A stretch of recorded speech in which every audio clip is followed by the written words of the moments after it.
Assalamualaikum warahmatullahi wabarakatuh. Perkenalkan, saya Syarif Hidayatullah. Di sini saya akan memaparkan materi tentang Internet of Things atau IoT dari mata kuliah Arsitektur dan Protokol IoT. Ini materi saya ambil dari kelompok C dan saya sudah mendapatkan persetujuan untuk merekam ulang materinya.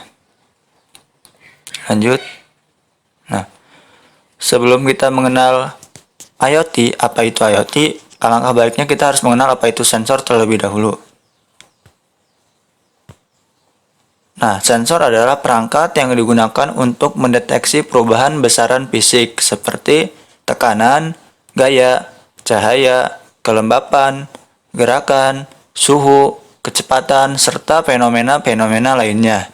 Menjadi sebuah input terdeteksi yang dikonversi menjadi sebuah output yang dapat dimengerti oleh manusia, baik melalui perangkat sensor itu sendiri ataupun ditransmisikan secara elektronik melalui jaringan untuk ditampilkan menjadi sebuah informasi yang dapat dimanfaatkan. Nah, sensor itu seperti ada sensor cahaya, sensor tekanan, sensor suhu, dan sensor itu fungsinya untuk mendeteksi perubahan fisik yang ada di, misalnya untuk sensor suhu yang ada di kawah gunung berapi gitu kan, kita nggak mungkin ke sana gitu buat dekat-dekat. Itu salah satunya dengan adanya sensor gitu untuk menggantikan kita sebagai manusia. Ini ada macam-macam sensor. Ini yang paling kiri atas itu ada sensor suhu termokopel, ini ada sensor cahaya, ada sensor akselerometer, ada sensor ultrasonik, ada sensor load cell, ada sensor suara, sensor humidity, dan sensor Hall effect Ini bisa kalian cari penjelasannya dari beberapa sensor ini. Nah, sensor sendiri terbagi menjadi beberapa klasifikasi. Yang pertama adalah sensor analog. Sensor analog adalah sensor yang menghasilkan sinyal output yang kontinu atau berkelanjutan. Sinyal keluaran yang dihasilkan oleh sensor ini sebanding dengan pengukuran. Berbagai parameter analog ini diantaranya adalah suhu, tegangan, tekanan, pergerakan, dan lainnya. Contoh sensor analog ini adalah akselerometer, sensor kecepatan, sensor tekanan, sensor cahaya, dan sensor suhu. Ini buat yang sensor analog. Ada lagi nih, itu sensor digital. Sensor digital adalah sensor yang menghasilkan sinyal keluaran diskrit. Sinyal keluaran diskrit akan non-kontinu dengan waktu dan dapat diferensiasikan dengan bit. Sebuah sensor digital biasanya terdiri dari sensor, kabel, dan pemancar. Sinyal yang diukur akan diwakili dalam format digital. Output digital dapat dalam bentuk logika 1 dan logika 0. Dalam artian itu on, bisa off. Contoh sensor digital diantaranya adalah akselerometer digital, sensor kecepatan digital, sensor tekanan digital, sensor cahaya digital, dan sensor suhu digital. Ini masih sama kayak tadi contoh untuk sensornya itu, cuma ditambahkan digital di belakangnya. Lalu ada lagi sensor aktif. Sensor aktif adalah jenis sensor yang membutuhkan sumber daya eksternal untuk dapat beroperasi. Nah, ini seperti contoh termokopel, piezoelektrik, fotodioda, dan generator. Ini yang butuh daya untuk dapat bekerja gitu. Ini namanya sensor aktif. Nah, ada lagi sensor pasif. Sensor pasif adalah jenis sensor yang dapat menghasilkan sinyal output tanpa memerlukan pasokan listrik dari eksternal, atau nggak perlu listrik gitu, nggak perlu daya. Ini contohnya adalah termokopel yang dapat menghasilkan nilai tegangan suatu sesuai dengan panas atau suhu yang diterimanya. Nah, selain klasifikasinya, sensor juga dibagi berdasarkan tipe-tipenya. Yakni diantaranya adalah sensor cahaya, ini sensor optik atau cahaya, sensor mendeteksi perubahan cahaya gitu ya. Ini sensor suhu untuk mendeteksi perubahan suhu, ya kayak gitu ya, sesuai dengan namanya. Ada lagi sensor mekanis, adalah sensor yang mendeteksi perubahan gerakan mekanis. Terus ada sensor suara yang cara kerjanya merubah besaran suara menjadi besaran listrik. Terus ada lagi dalam persyaratan sensor umumnya syarat-syaratnya ada 3 nih. Ada tiga syarat untuk menjadi sebuah sensor. Yang pertama linearitas. Maksudnya linearitas itu adalah masukan dan keluaran harus berbanding lurus. Nah, maksudnya misalnya masukannya 1 gitu, keluarannya juga harus 1. Seperti itu. Terus yang kedua, sensitivitas. Sensitivitas adalah suatu hal yang akan menunjukkan sensor peka atau tidaknya. Kan misalnya ada suhu 30 derajat gitu. Ini sensor ini nggak peka gitu, sensor suhunya. Dia nggak peka kalau itu 30 derajat. Atau enggak dia nggak menunjukkan angka 30 derajat gitu. Berarti dia nggak sensitif. Terus yang ketiga, tanggapan waktu. Tanggapan waktu pada sebuah sensor menunjukkan seberapa cepat sensor cepat tanggap terhadap perubahan masukan. Misalnya yang tadinya kan sensor suhu 30 derajat ya, tiba-tiba suhunya naik lagi jadi 31 derajat. Ini dia cepat tanggap atau enggak gitu. Mesti sensornya itu langsung berubah apa enggak gitu ke 31, apa lama gitu, sejam kemudian baru berubah nilai suhunya gitu. Itu berarti sensor itu kurang tanggap gitu ya. Ini persyaratan umum sebuah sensor ada 3. Linearitas, sensitivitas, dan tanggapan waktu. Nah, tadi kan sensor ya kita bahas. Sekarang aktuator. Apa sih aktuator itu? Aktuator adalah sebuah peralatan mekanis untuk menggerakkan atau mengontrol sebuah mekanisme atau sistem. Aktuator dapat melakukan hal tertentu setelah mendapat perintah dari controller. Misalnya, pada suatu robot pencari cahaya, jika terdapat cahaya, maka sensor akan memberikan informasi pada controller, yang kemudian akan memerintahkan pada aktuator untuk bergerak mendekati sumber cahaya. Aktuator adalah sebuah device yang mengkonversi sinyal elektronik menjadi output fisik. Nah, secara umum, aktuator adalah untuk menggerakkan sebuah sistem gitu. Itu dari perintahnya itu dari controller. Nah, tipe-tipe aktuator itu pertama aktuator listrik. Ini yang mengubah sinyal listrik menjadi gerakan mekanik. Ini ada contohnya itu. Tuh yang pertama itu ada dari solenoid valve atau katup. Ini bisa dilihat gambarnya. Terus ada aktuator pneumatik. Adalah aktuator memanfaatkan udara bertekanan menjadi gerakan mekanik. Nah, di aktuator pneumatik ini dibagi menjadi 2 ya. Yang pertama itu silinder kerja tunggal dengan memberikan udara bertekanan pada satu sisi permukaan piston, sisi yang lain terbuka ke atmosfer. Silinder hanya bisa menggerakkan gaya kerja ke satu arah. Ini cuma satu arah doang ya untuk gaya kerjanya gitu. Untuk yang silinder kerja tunggal. Terus ada nih silinder kerja ganda. Konstruksi silinder kerja ganda adalah sama dengan silinder kerja tunggal yang sebelumnya kita jelasin. Nah, tetapi tidak mempunyai pegas pengembali. Silinder kerja ganda mempunyai 2 saluran, saluran masukan dan saluran pembuangan. Silinder terdiri dari tabung silinder dan penutupnya, piston dengan seal batang piston, bantalan, ring, pengikis, dan bagian penyambungan. Nah, yang ketiga itu ada aktuator hidrolik. Aktuator hidrolik merupakan aktuator yang memanfaatkan aliran fluida atau oli bertekanan menjadi gerakan mekanik. Nah, ini yang hidrolik ya, yang ada air yang airnya gitu lah, berbentuk cair gitu, zatnya yang bisa menggerakkan sebuah sistem. Nah, tuh yang selanjutnya itu evolusi teknologi Internet of Things. Ini evolusinya ya, perkembangannya gitu.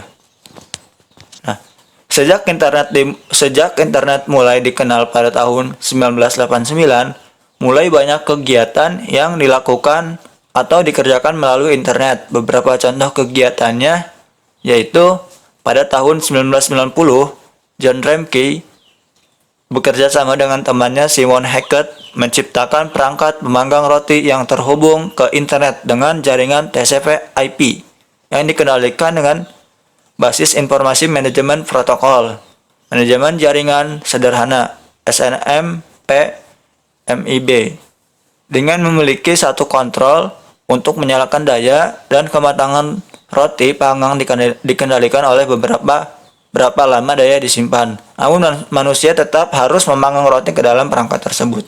Ini masih secara manual, tapi udah ada gambaran buat koneksi ke internetnya gitu. Yang pengembangan IoT-nya. Lanjut pada 1999, Kevin Aston menciptakan The Internet of Things, Direktur Eksekutif Auto ID Center MIT. Mereka juga menemukan peralatan berbasis RFID atau Radio Frequency Identification global yang sistem identifikasi pada tahun sama. Penemuan ini disebut sebagai sebuah lompatan besar dalam komersial IoT.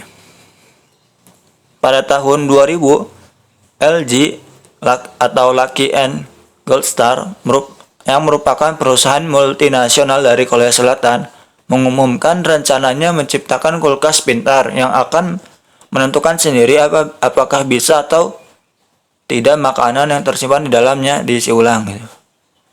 Ini panjang banget ya, udah dari 99 ke 2000 gitu masih ada pengembangannya. Lanjut pada 2003, RFID mulai ditempatkan pada tingkat besar-besaran di militer AS di program SAFI mereka. Pada tahun yang sama, melihat raksasa retail Walmart untuk menyebarkan RFID di semua toko-toko di seluruh dunia untuk lebih besar batasnya. Nah, pada tahun 2005, arus publikasi utama seperti The Guardian, Amerika Ilmiah, dan Boston Globe mengutip banyak artikel tentang IoT.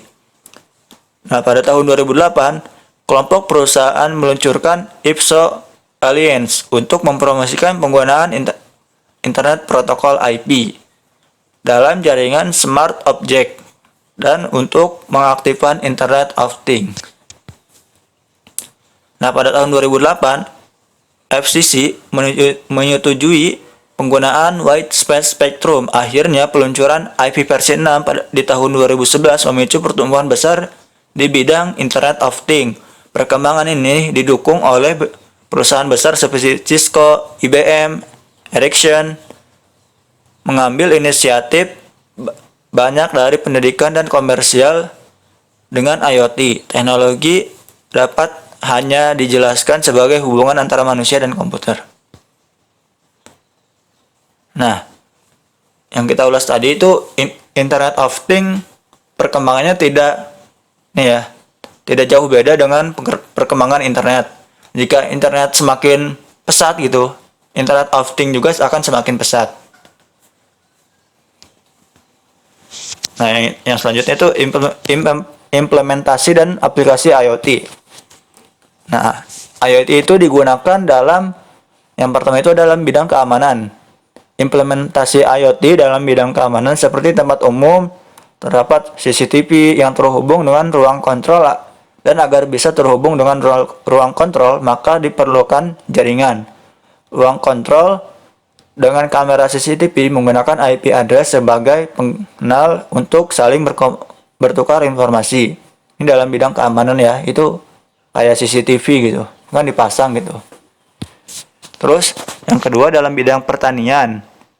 Nah, IoT dalam bidang pertanian seperti mengumpulkan data soal suhu, curah hujan, kelembapan, kecepatan angin, serangan hama, dan muatan tanah. Data-data tersebut bisa dipakai membuat mengotomatisasi teknik pertanian. Kemudian bisa juga dipakai untuk mengambil keputusan, decision making, berdasarkan informasi yang ada yang ada demi meningkatkan kualitas dan kuantitas dan lain-lain. Ini dalam bidang pertanian gitu ya. Terus ada lagi dalam bidang rumah tangga gitu, atau dalam bidang dalam rumah. Ini seperti dalam mematikan lampu jika sudah pagi hari, mengatur jadwal tidur dan bangun pengguna. Ini lebih ke ada yang bisa kalian lihat itu kayak smart home gitu ya. Ini buat yang di rumahan gitu. Terus dalam bidang medis, ini seperti penggunaan RFID dan NFC tag yang dipasang pada perangkat medis untuk memudahkan pengelolaan dan maintenance alat. Cukup dengan scan atau informasi tentang alat tersebut muncul pemasangan sensor detak jantung. Sensor yang lainnya ini kalau yang dalam bidang medis itu seperti buat kesehatan ya, kayak sensor detak jantung itu nanti dimasukkan ke dalam tubuh manusia, nanti dicek di tubuhnya itu gimana gitu kan. Itu tentang implementasi IoT dalam bidang medis.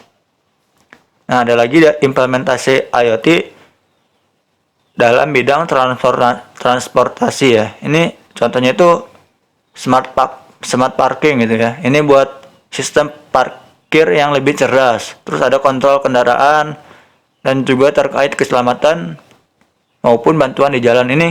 Ini udah ada beberapa pengembangannya itu kan, seperti mobil yang bisa jalan sendiri gitu tanpa supir. Nanti dia dikelola oleh internet, nanti yang nunjukin jalannya itu melalui Google Maps gitu kan. Itu udah ada pengembangannya dari sekarang, cuman masih belum banyak diimplementasikan dalam kehidupan sehari-hari ini. Nah, berikut ini unsur-unsur yang diperlukan untuk membentuk Internet of Things. Yang pertama, itu ada sensor yang tadi kita sebut di awal ya. Itu sensor merupakan perangkat yang sangat canggih di mana alat ini bisa menangkap atau mendapatkan informasi terkait hal-hal tertentu seperti sensor gerak, suhu, udara, panas, dan lainnya. Yang kedua, koneksivitas.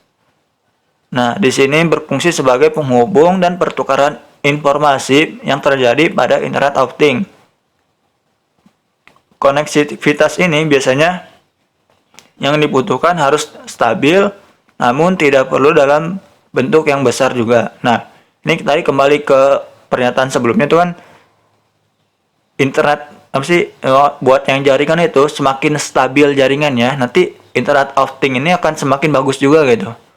Kalau dia misalnya agak ngelag gitu kan koneksinya, jadi kan agak terhambat gitu dalam pengambilan informasi melalui sensor. Terus yang selanjutnya, perangkat yang berukuran kecil. Perangkat kecil ini dapat mendukung dan meningkatkan ketepatan, skalabilitas, dan fleksibel dalam pengembangan IoT. Dan teknologi memang seperti itu, makin kecil, makin murah, dan makin kuat. Ini perangkat yang berukuran kecil kan kita bisa tahu itu ya, yang flash disk atau penyimpanan zaman dulu kan besar-besar gitu. Ada yang hampir 5 ton. Itu buat nyimpan 5 MB doang gitu. Dan sekarang udah pada kecil-kecil kan, udah ada sekitar kuku jari gitu. Dia udah menyimpan bertera-tera gitu kan. Udah menyimpan bergiga-giga. Tuh itu perangkat yang berukuran kecil itu. Ukurannya kecil tapi kemampuannya besar gitu. Ini buat yang perangkat yang berukuran kecil. Nah, ini daftar pustaka yang kita ambil ya. Bisa kalian cek juga. Nah, oke. Sekian dari saya, kurang lebihnya mohon maaf. Bila ada kesalahan, mohon dimaafkan. Bila ada kekurangan, mohon dimaafkan. Bila taufiq wal hidayah, wassalamualaikum warahmatullahi wabarakatuh. Bye-bye.